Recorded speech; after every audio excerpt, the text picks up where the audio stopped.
Entonces, vamos a analizar una nueva coyuntura. Vimos la coyuntura política que existía cuando Chávez triunfa. Ahora vamos a ver la coyuntura que se crea poco antes del golpe militar de abril del 2011. En el 2011 no, 2002. En el 2001, a fines del 2001, Chávez había decidido crear, o sea, que se aceptase por el Parlamento una ley habilitante, que es una ley que permite al Ejecutivo pues elaborar leyes y aprobarlas muy rápidamente, dado que la Asamblea Nacional no había sido capaz de elaborar todas estas leyes, y ustedes saben que todas las leyes que era necesario, y ustedes saben que una constitución sin leyes es como un esqueleto sin carne. Por lo tanto, había que ponerle carne a ese esqueleto, había que hacer esas leyes que permitían operar en concreto, porque si tú tienes una constitución y leyes que son contrarias al espíritu de la constitución, tú no puedes actuar legalmente en el país. Fue así como se aprobaron leyes como la ley de tierras, la ley de pesca, la ley de hidrocarburos, la ley de microcréditos, la ley de cooperativas.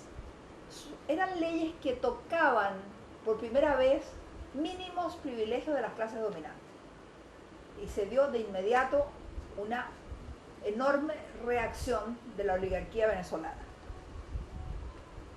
Oligarquía venezolana que no había entendido el mensaje de Kennedy, cuando Kennedy, ¿no es cierto?, el presidente liberal de Estados Unidos en los 60, frente al triunfo de la Revolución Cubana, Kennedy había entendido muy bien que si las oligarquías de América Latina no cedían privilegios, si las oligarquías no eran capaces de distribuir mejor la riqueza, si se acaparaba toda la riqueza en manos de ellos, pues iban a producirse otros procesos como el cubano.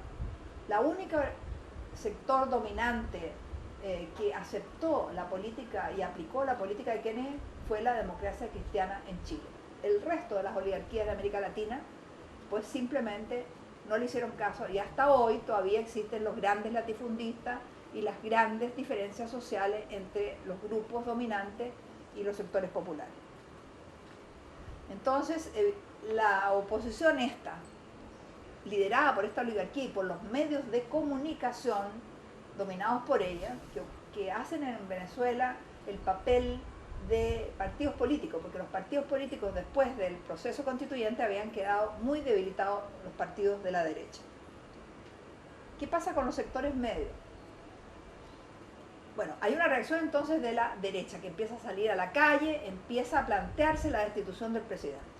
Los sectores medios, pues, habían empezado a retirarle el apoyo a Chávez. Es un poco difícil, no puedo yo decirles por qué en este momento, pero había habido políticas de Chávez y especialmente discursos, formas de referirse en su aló presidente a determinados sectores profesionales que habían herido profundamente a algunos sectores medios y habían comenzado a retirarle su apoyo.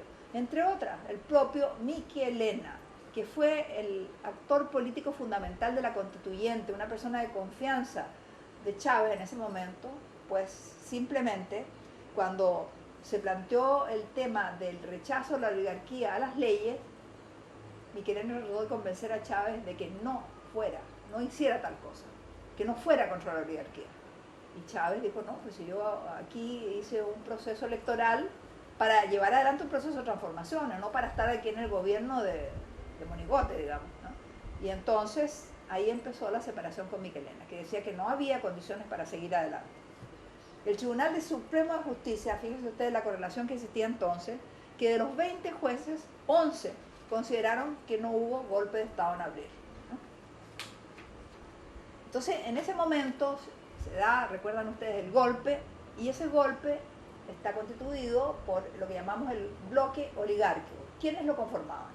Generales golpistas, sectores empresariales asociados a Fede Cámara, la organización patronal burguesa, la Confederación de Trabajadores de Venezuela, la CTV, que estaba dominada por estos sectores, la alta jerarquía de la Iglesia Católica, los medios masivos de comunicación, salvo el canal oficial por supuesto, que tuvieron un papel protagónico de organizador colectivo del golpe, sectores de las capas medias influidos por los medios hacen ver a la oposición como mucho más potente, y las capas medias suelen inclinarse a donde ven que hay más fuerza.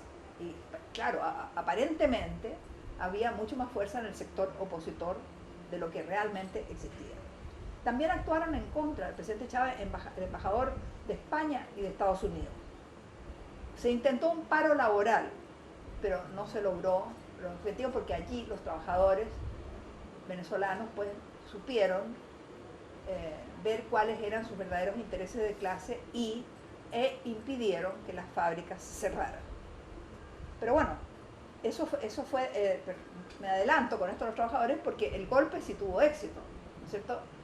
Tuvo éxito y Chávez fue hecho prisionero. Sin embargo, la reacción popular que todos conocen pues hizo que en menos de 48 horas el presidente Chávez recuperara su cargo, y el presidente, como le llaman, Carmona, el breve, porque estuvo menos de 48 horas de presidente, tuvo que huir del país. ¿Cuál era el bloque revolucionario entonces? Bueno, fundamentalmente las Fuerzas Armadas y el pueblo, entre ellos los sectores populares de los barrios y los trabajadores.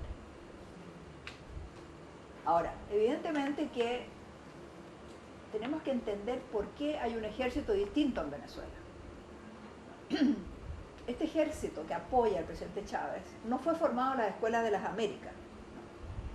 Había una academia venezolana militar que era muy desarrollada y que estudiaban, por ejemplo, los temas de la democracia, el pensamiento más avanzado en ese campo. Estudiaban ciencia política, pensadores de la democracia, analizaban la realidad venezolana, y los estudiantes militares tenían intercambio con los otros estudiantes. Por otra parte, este ejército no tuvo que actuar contra la guerrilla, tuvo que actuar contra la pobreza. Fíjense ustedes, ellos iban a las fronteras y como no encontraban guerrilleros, ¿qué encontraban? Encontraban gente muy pobre, y a veces compartían su ración con esa gente tan pobre porque les daba no sé qué, que esa gente no tuviera que comer y ellos tenían su ración. Y ese mismo contraste entre esa pobreza de la frontera y la riqueza de la oligarquía venezolana fue la que concientizó a un sector importante de los militares. Por otro lado, en Venezuela no hay, como en otros países, castas militares, ¿no? Y generalmente los hijos los militares no provienen de familias oligárquicas o de familias de grandes recursos, sino por el contrario de familias muy pobres.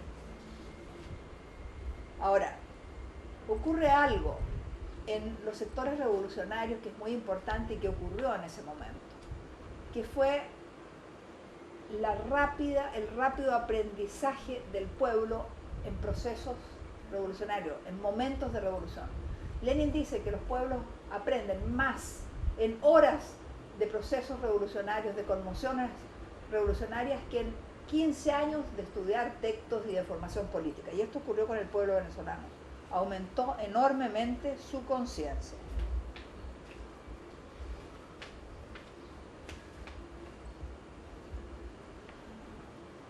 ¿Qué ocurre después del golpe de abril?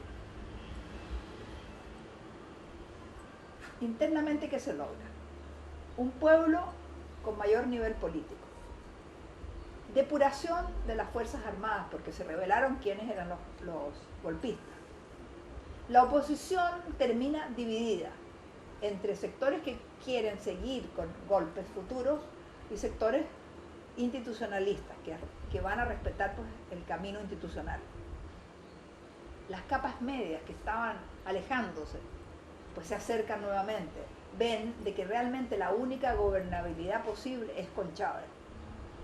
Hay un creciente apoyo popular, realmente el gran sujeto del ingreso de Chávez junto al ejército fue el pueblo, un pueblo que salió espontáneamente a las calles para apoyar a su presidente. Aumentó aceleradamente la organización popular. Los trabajadores empezaron a construir su primera central sindical autónoma y diferenciada de la CTB, la clásica central que había sido siempre dominada por los sectores de las anteriores clases dominantes. Surgen nuevos actores en el escenario político. Interesante, un actor fueron los motorizados, aquellas personas con moto, ¿no es cierto?, que hacen mandados, ¿no?, y que lograron organizarse y fueron los medios de comunicación con los barrios, ¿no?, porque ellos rápidamente llegaban de un punto a otro de Caracas. Ustedes saben de que Caracas es una ciudad con un tráfico horrible y solamente se puede avanzar rápido por moto. Entonces fue un elemento y se organizaron ellos como un grupo de apoyo al presidente. También aparecieron nuevas formas de organización popular y los partidos de izquierda que estaban muy divididos empezaron a rearticularse. Internacionalmente lo que se logra es muy importante porque evidentemente que nadie podría poner en duda el auténtico carácter democrático del proceso, defendido por su pueblo. Ahora, y quiero hablarles brevemente de nuevas organizaciones populares que surgieron. Surgieron grupos organizados para reabrir las escuelas que los sectores conservadores o golpistas habían cerrado. Grupos de padres y profesores que los abrieron contra los directores, por ejemplo. Círculos agrarios y pesqueros que defendieron las leyes, acuérdense que había la ley de pesca, la ley de tierra, bueno, salieron en defensa de esas leyes. Grupos de defensa del consumidor, para que no hubiera boicot, para que no hicieran desaparecer los alimentos. Grupos en las gasolineras para defender la venta de gas. El movimiento de clase media en positivo en apoyo al gobierno. Grupos que empezaron a recolectar firmas para distintas cosas y que van a ser muy importantes en el futuro cuando la oposición plantee el referéndum contra Chávez. Y por último, los trabajadores que tuvieron un papel muy importante al impedir el cierre de las fábricas. Y Chávez reconoció este papel, y Chávez fue a los portones de la fábrica, y Chávez quiso recompensar a los trabajadores nombrándolos en los ejecutivos de las empresas estratégicas a los representantes de esas federaciones sindicales que lo apoyaron.